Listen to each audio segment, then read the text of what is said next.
2026 ബംഗാൾ നിയമസഭാ തെരഞ്ഞെടുപ്പിലെ പ്രധാന തെരഞ്ഞെടുപ്പ് വിഷയങ്ങളിലൊന്ന് SIR പ്രക്രിയയും മധുവ വോട്ടുമായിരിക്കും.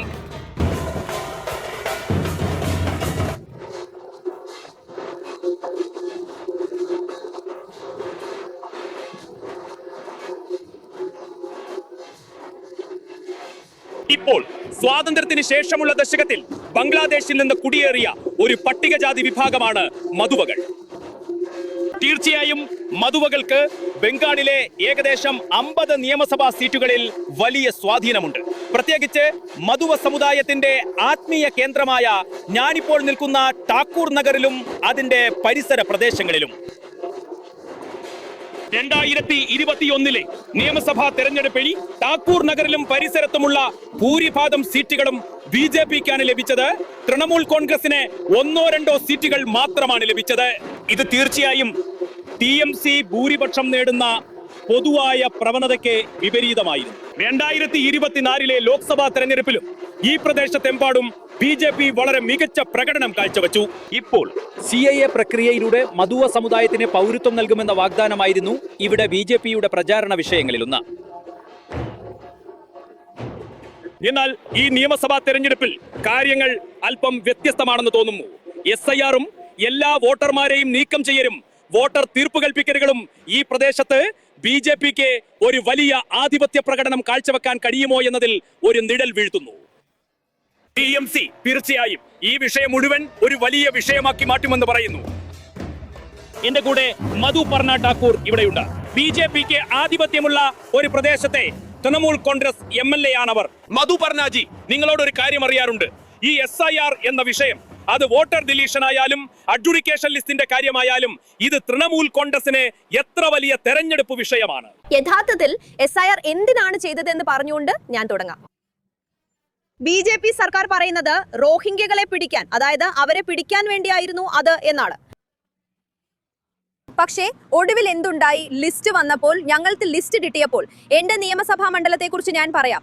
അവിടെ പേരുകൾ നീക്കം ചെയ്യുകയാണ് ഉണ്ടായത്. 15,303 നീക്കം ചെയ്യപ്പെട്ടിട്ടുണ്ട്. പിന്നെ അഡ്ജുഡിക്കേഷനിൽ എനിക്ക് തോന്നുന്നു 13,000-ഓളം ഉണ്ട്. അതിൽ ഞങ്ങൾക്ക് റോഹിംഗ്യകളെ കണ്ടെത്താനേ കഴിഞ്ഞില്ല. ഞങ്ങൾ ഉൾപ്പെടുന്ന മത്വ സമൂഹം, നമശൂദ്രരായ SC ജാതിയിൽപ്പെട്ട ആളുകളുടെ പേരാണ് ഏറ്റവും കൂടുതൽ വന്നത്. ഹിന്ദു സമൂഹം, അതായത് ഹിന്ദു മതത്തിൽപ്പെട്ടവരുടെ പേരാണ് കൂടുതൽ വന്നിരിക്കുന്നത്. എന്റെ നിയമസഭയിൽ നിന്ന് അങ്ങനെയുള്ള ധാരാളം വോട്ടർമാരുണ്ട്. അവർക്ക് എല്ലാ രേഖകളും, പാസ്പോർട്ടും SC കാർഡും ഉണ്ട്. എല്ലാ രേഖകളും കാണിച്ചിട്ടും അവരെ നീക്കം ചെയ്യുകയോ അല്ലെങ്കിൽ അഡ്ജുഡിക്കേഷനിൽ വെക്കുകയോ ചെയ്തിരിക്കുകയാണ്.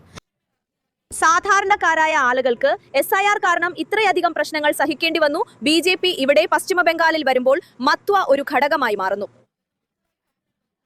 എപ്പോഴും പ്രസംഗങ്ങളിൽ മത്വയ്ക്ക് വേണ്ടി ഞങ്ങൾ അത് ചെയ്യും ഇത് ചെയ്യും എന്ന് പറയും. എന്നാൽ ഇന്നുവരെ മത്വയ്ക്ക് വേണ്ടി BJP ഒന്നും ചെയ്തിട്ടില്ല. ഇന്ന് വരെ, അതായത് പറയില്ലേ, വെറും വ്യാജമായി വോട്ടിന് വേണ്ടി ഉപയോഗിക്കുകയായിരുന്നു. ഇപ്പോൾ ആത്യന്തികമായി സംഭവിക്കുന്നത് എന്തെന്നാൽ മത്വയുടെ വോട്ട് വാങ്ങിയിട്ട് തന്നെയാണ് ഇവർ മന്ത്രിമാരായത്. പ്രധാനമന്ത്രിയായി MLA-മാരായി. ഇപ്പോൾ അവരുടെ വോട്ട് വാങ്ങി ഞങ്ങൾ ഇത്രയും വലിയ വലിയ സ്ഥാനങ്ങൾ വഹിക്കുകയാണ്. ഇപ്പോൾ ഒടുവിൽ ആ വോട്ടർമാർ തന്നെ നീക്കം ചെയ്യപ്പെട്ടിരിക്കുകയാണ്. ഈ പ്രദേശത്തെ BJP MLA-മാരിൽ ഒരാളാണ് സുബ്രത ഠാക്കൂർ.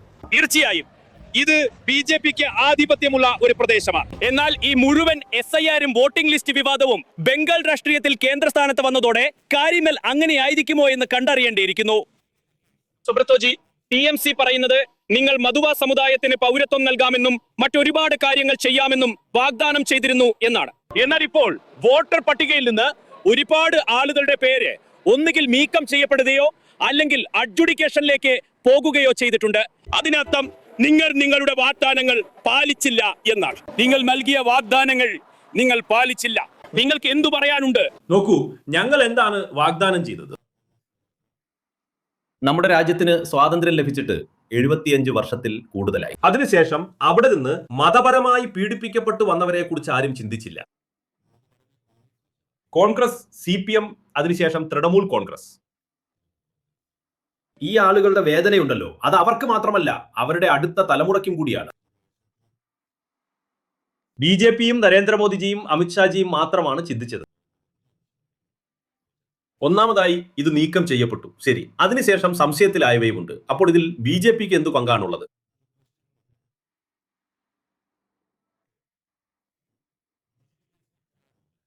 അപ്പോൾ ആരൊക്കെയാണ് ഇത് ചെയ്തത്? BLO, RO, ERO, അതിനുശേഷം മുകളിലേക്കുള്ളവ. ശരി, ഡിസ്ട്രിക്ട് മജിസ്ട്രേറ്റ് തുടങ്ങിയവരെയൊക്കെ പോലെ. മമതാ ബാനർജി എന്താണ് ചെയ്തത്? എല്ലാവരെയും ഭീഷണിപ്പെടുത്തിയിരുന്നു. വോട്ടിന് മുമ്പ് ഞങ്ങൾക്ക് വേണ്ടി ജോലി ചെയ്യണമെന്ന് പറഞ്ഞിരുന്നു. വോട്ടിന് ശേഷം ഞങ്ങളുടെ ജോലി തന്നെ ചെയ്യേണ്ടി വരും. ഡിലീറ്റ് ചെയ്യപ്പെട്ട പേരുകൾ നിങ്ങൾക്കറിയാമോ? പശ്ചിമ ബംഗാളിൽ BJPക്ക് വേണ്ടി പ്രവർത്തിക്കുന്നവരുടെ പേരുകളാണ് ഏറ്റവും കൂടുതൽ മനഃപൂർവ്വം ഡിലീറ്റ് ചെയ്തത്. ഇത് ഭരണഘടനയും ECIയും നിങ്ങൾക്ക് നൽകിയതാണ്. ഞാനൊരു അപേക്ഷയോ 50 അപേക്ഷകളോ 500 അപേക്ഷകളോ 5000 അപേക്ഷകളോ നൽകട്ടെ എന്നുള്ള അവകാശം നൽകിയിട്ടുണ്ട്. ശരിയല്ലേ?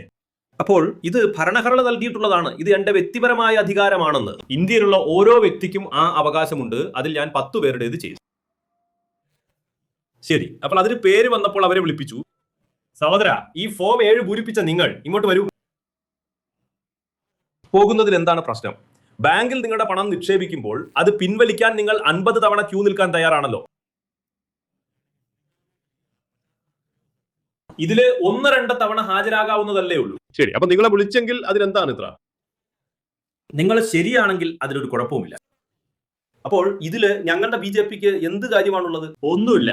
ഞങ്ങൾ ഇലക്ഷൻ കമ്മീഷനിൽ പരാതി നൽകി, ഇലക്ഷൻ കമ്മീഷൻ വിളിപ്പിച്ചു. ശരിയാണെങ്കിൽ ശരി, തെറ്റാണെങ്കിൽ തെറ്റ്, അത്രയേ ഉള്ളൂ. അപ്പോൾ TMCയുടെയും BJPയുടെയും ഇരുപക്ഷത്തുമുള്ള രാഷ്ട്രീയക്കാരെ കേട്ടതിന് ശേഷം വരാനിരിക്കുന്ന തിരഞ്ഞെടുപ്പിൽ ഇതൊരു വലിയ വിഷയമാകുമെന്ന് വ്യക്തമാണ്. TMCക്ക് തീർച്ചയായും ഒരു കാഴ്ചപ്പാടുണ്ട്. അതിന് BJPക്ക് ശക്തമായ ഒരു മറുവാദവുമുണ്ട്. എന്നാൽ ഇതിനെക്കുറിച്ചെല്ലാം ആളുകൾ എന്താണ് ചിന്തിക്കുന്നത്? പ്രത്യേകിച്ച് വോട്ടർ പട്ടികയിൽ നിന്ന് ഒഴിവാക്കപ്പെട്ടവരോ അല്ലെങ്കിൽ തീർപ്പ് കൽപ്പിക്കാത്ത അവസ്ഥയിലുള്ളവരോ? ഫാൽത്തു നഗറിലും പരിസരത്തുമുള്ള ഗ്രാമങ്ങളിൽ നിന്ന് നമുക്കത് കണ്ടെത്താം. എല്ലാം കഴിഞ്ഞതാണ്.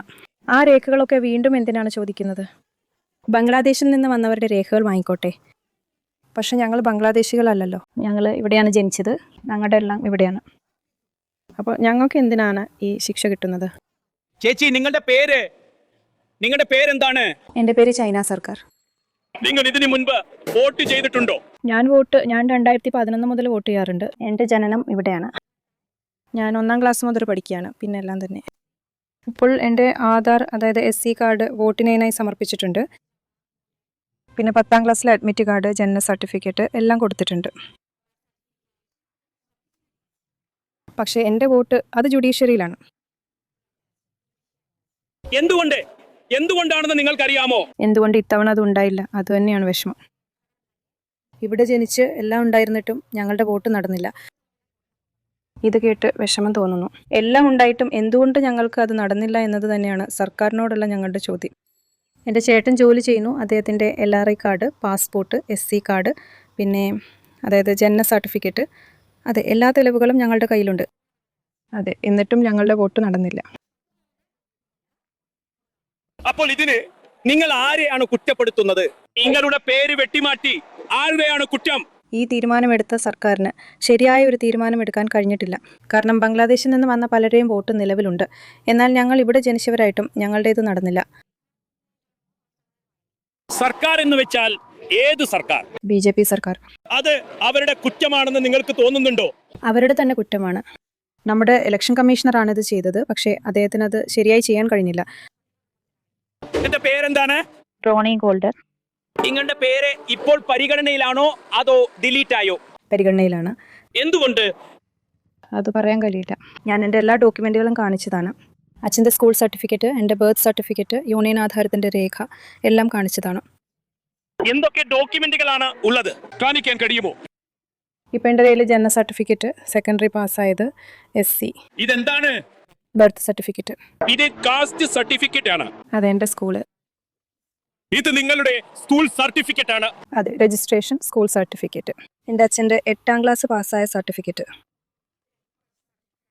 ഇത് നിങ്ങളുടെ അച്ഛന്റെ 8ാം ക്ലാസ് പാസ്സായ സർട്ടിഫിക്കറ്റ്. ഓക്കെ, അപ്പോൾ നിങ്ങളുടെ പേര് എന്തിനാണ് പരിഗണനയ്ക്ക് പോയതെന്ന് നിങ്ങൾക്ക് മനസ്സിലായോ? അല്ലെങ്കിൽ നിങ്ങൾ അറിഞ്ഞോ? അത് പറയാൻ കഴിയില്ല. എന്തുകൊണ്ട് പോയി എന്ന് പറയാൻ കഴിയില്ല. നിങ്ങളുടെ കയ്യിൽ തിരഞ്ഞെടുപ്പിന് വേണ്ട എല്ലാ രേഖകളും ഉണ്ടായിരുന്നു. അതെ അതെ. എന്തൊക്കെ രേഖകളാണ് നിങ്ങളുടെ കയ്യിൽ ഉണ്ടായിരുന്നത്?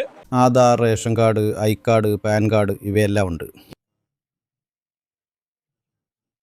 അപ്പോൾ നിങ്ങളുടെ പേരിൽ എന്തെങ്കിലും തെറ്റുണ്ടായിരുന്നോ അതോ മറ്റെന്തെങ്കിലും കാരണമായിരുന്നോ എന്ന് നിങ്ങൾക്കറിയില്ലേ? ഇല്ല ഇല്ല ഇല്ല, പേരിനെ കുറിച്ചൊന്നും പറയില്ല. പേര് ശരിയാണ്. അപ്പോൾ വരാനിരിക്കുന്ന തെരഞ്ഞെടുപ്പിൽ നിങ്ങൾക്ക് വോട്ട് ചെയ്യാൻ കഴിയുമെന്ന് ഇപ്പോൾ തോന്നുന്നുണ്ടോ? അതിപ്പോ ദൈവത്തിന്റെ കയ്യിലാണ്. എങ്ങനെ പറയും?